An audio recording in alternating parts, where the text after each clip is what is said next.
अस्सलामु अलैकुम my YouTube family, welcome back to my channel खौफ की आवाज़।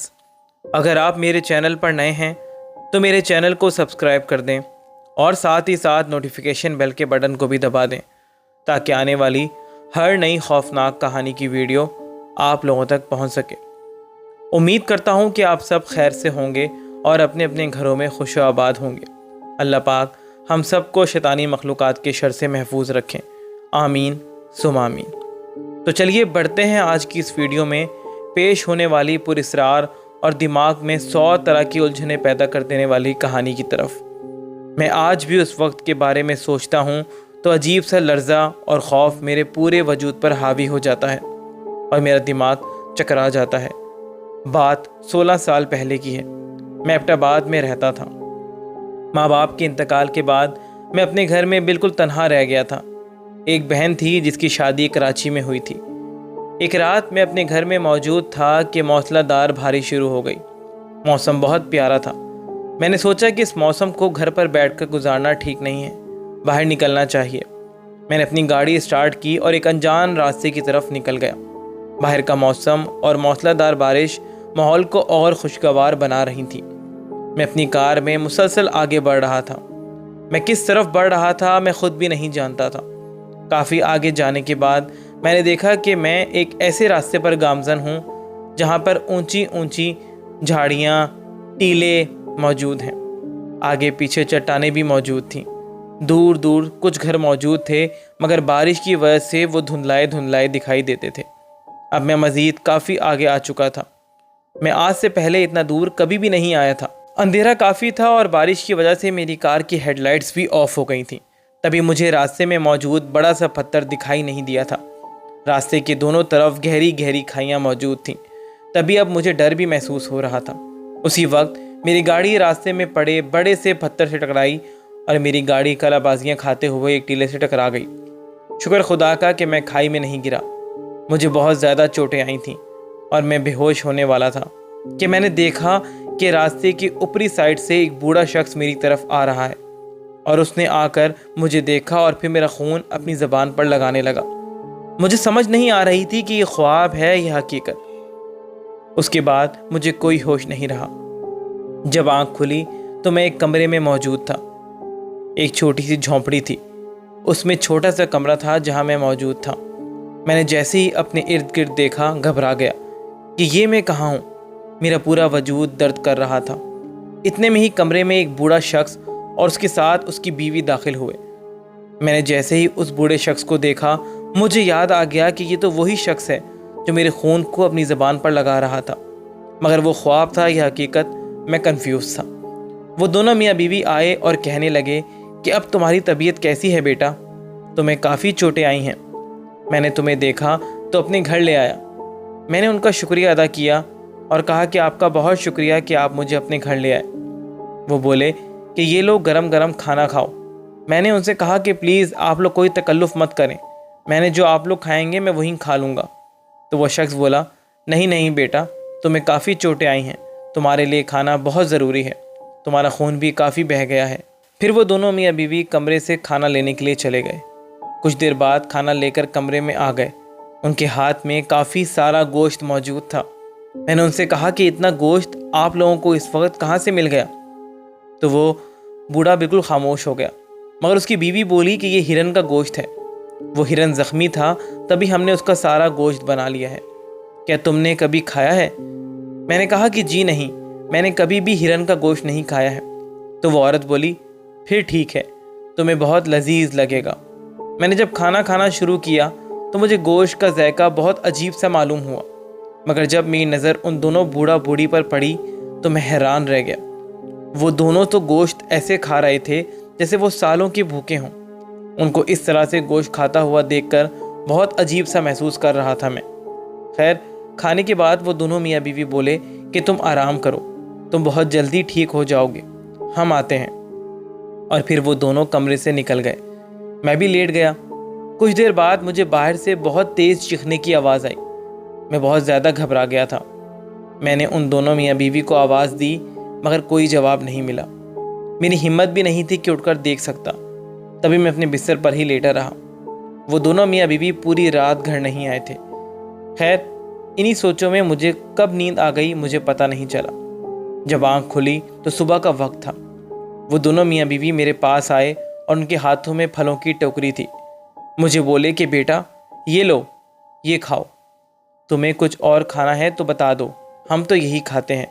मैंने उनसे कहा कि आप लोग प्लीज़ कोई तकल्लुफ़ मत करें। आप लोगों को पहले भी मैंने कहा है कि जो आप लोग खाएंगे मैं वही खा लूँगा। आप लोगों ने पहले ही मेरी बहुत मदद की है। तो वो बोले, नहीं बेटा, मदद कैसी, हमने जो किया अपने लिए किया।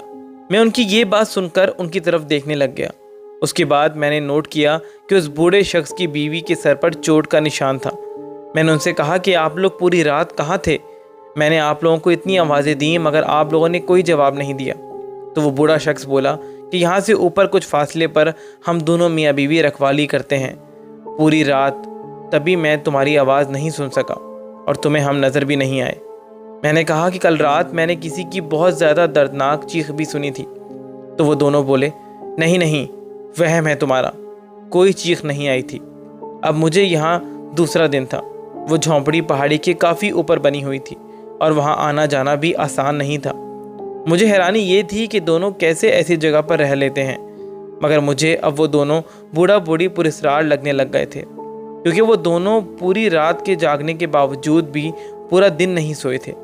जबकि जिस एज में वो दोनों थे उस एज में तो इंसान से चला भी नहीं जाता है, मगर उन दोनों में एक अजीब सी ताकत थी। खैर, वो दिन भी उन्होंने मेरी खूब खिदमत की। मैं उनसे बहुत खुश भी था कि गैर होकर भी वो दोनों मेरी बहुत खिदमत कर रहे हैं। आज मैं काफ़ी बेहतर महसूस कर रहा था। मैंने उनसे कहा कि अब यहाँ से चला जाऊँगा मैं, मगर वो दोनों मेरी इस बात पर एकदम गुस्से में आ गए कि नहीं, अभी कैसे, अभी तो तुम ठीक भी नहीं हुए हो, पहले पूरी तरह ठीक हो जाओ फिर चले जाना। मैं उनके इस तरह से बदलते रवैये पर हैरान था। खैर, मैंने उस वक्त कुछ नहीं कहा। रात को फिर से वो लोग बहुत सारा गोश्त बना कर ले आए। अब गोश्त के नाम से भी मुझे उल्टी महसूस हो रही थी, क्योंकि उस गोश्त में अजीब सा जायका था और रोज़ाना इतना इतना गोश्त इनको मिलता कहाँ से था। मैंने ज़रा सा गोश्त खाया और उसके बाद कहा कि मैं अब मज़ीद नहीं खा सकता हूँ, मगर वो दोनों मियाँ बीवी ने पूरा गोश्त ख़त्म कर दिया। मैं उनको काफ़ी हैरानी से देखे जा रहा था। खैर, खाने के बाद वो वैसे ही झोंपड़ी से बाहर चले गए। मैं भी लेट गया। मुझे अचानक लेटे लेटे शक हुआ कि देखूं तो कि ये लोग जाते कहाँ हैं। मैं आराम से झोंपड़ी से बाहर निकला और आगे बढ़ा। झोंपड़ी काफ़ी ऊंची जगह पर बनी हुई थी और आगे पीछे ऊंचे ऊंचे पत्थर के टीले बने हुए थे। मुझे अभी भी तकलीफ़ थी, मगर मैं चलने की कोशिश कर रहा था। मैंने कुछ आगे जाकर देखा तो दो टीलों के दरमियान एक सुरंग नुमा सुराख था और वहाँ से रोशनी जल रही थी। मैंने हिम्मत की और उसके अंदर जाने लगा कि अंदर दाखिल होते ही बहुत गंदी बदबू मेरे नाक से टकराई। उफ़, इतनी गंदी स्मेल मैंने पहले कभी नहीं सूंघी थी। मैंने मज़ीद अंदर जाकर देखा तो मेरा वजूद थर थर कांपना शुरू हो गया। वहाँ बहुत सारे इंसानी ढांचे मौजूद थे। हर तरफ सड़ा हुआ गोश्त और खून था। मैंने वो मंज़र देखा तो मेरे खौफ की इंतहा नहीं रही। बहुत सारे सवाल मेरे जहन में आना शुरू हो गए कि ये लोग आदमखोर हैं या क्या हैं। इतने में ही मुझे किसी की चीखों की आवाज़ आना शुरू हो गई। मैं फ़ौरन वहाँ से निकलकर एक टीले के पीछे छुप गया। मैंने देखा कि वही दोनों बूढ़ा बूढ़ी किसी आदमी को कंधे पर उठाए हुए वहाँ दाखिल हुए हैं। मैं मज़ीद देखना चाहता था। मैंने हिम्मत की और आगे बढ़कर देखा तो मेरे रोंगटे खड़े हो गए। वो दोनों उसको काट रहे थे और उसका खून चाट रहे थे। खून चाटते हुए उन दोनों की शक्लें मज़ीद भयानक होना शुरू हो गई थीं। मैं खौफ के आलम में वहाँ खड़ा ये सब कुछ देख रहा था। फिर वो औरत बोली कि तुमने अभी तक उसको क्यों घर में रखा हुआ है? उसको शिकार क्यों नहीं करते हो? उसको शिकार क्यों नहीं बना रहे हो? कब तक उसको यूं ही रखोगे? तो वो बूढ़ा बोला, उसका गोश्त बहुत लजीज है। मैंने बहुत सालों बाद ऐसा गोश्त चखा है, मगर वो ज़ख्मी था तो उसका बहुत सारा खून बह गया था। ऐसे में उसका शिकार करेंगे तो मज़ा नहीं आएगा। उनकी शक्लें मज़ीद भयानक होती जा रही थीं। मैंने जब ये सब कुछ सुना तो फ़ौरन वहाँ से भागा और झोंपड़ी में आकर कुछ ढूंढने लगा जिससे मैं उन पर वार कर सकूं। मुझे बहुत डर लग रहा था क्योंकि वो दोनों कौन थे मैं अभी तक समझ नहीं पा रहा था। इतने में ही मुझे एक कोने में लोहे की रॉड मिली और साथ ही कुछ छुरियां भी मिल गईं। وہ دونوں جیسے ہی اندر داخل ہوئے میں نے ان پر حملہ کر دیا اور خوش قسمتی سے وہ حملہ کارگر ثابت ہوا اور وہ دونوں زخمی ہو گئے۔ میں نے جیسے ہی ان کو گرتے ہوئے دیکھا میں نے باہر کی طرف بھاگنا شروع کیا اور باہر آ کر جھونپڑی کے دروازے کو باہر سے کنڈی لگا دی۔ اندر سے ان کی بھیانک چیخوں کی آوازیں آ رہی تھیں جیسے وہ بہت غصے میں ہوں۔ میں بھی درد کی وجہ سے گر پڑا، مگر میں نے ہمت کی اور اٹھ کر وہاں سے بھاگا اور جتنی ہمت کر سکتا تھا کی، اور آخر کار وہاں سے نکل کر میں مین روڈ پر آ گیا۔ وہاں مجھے ایک کار اپنی طرف آتے ہوئے دکھائی دی۔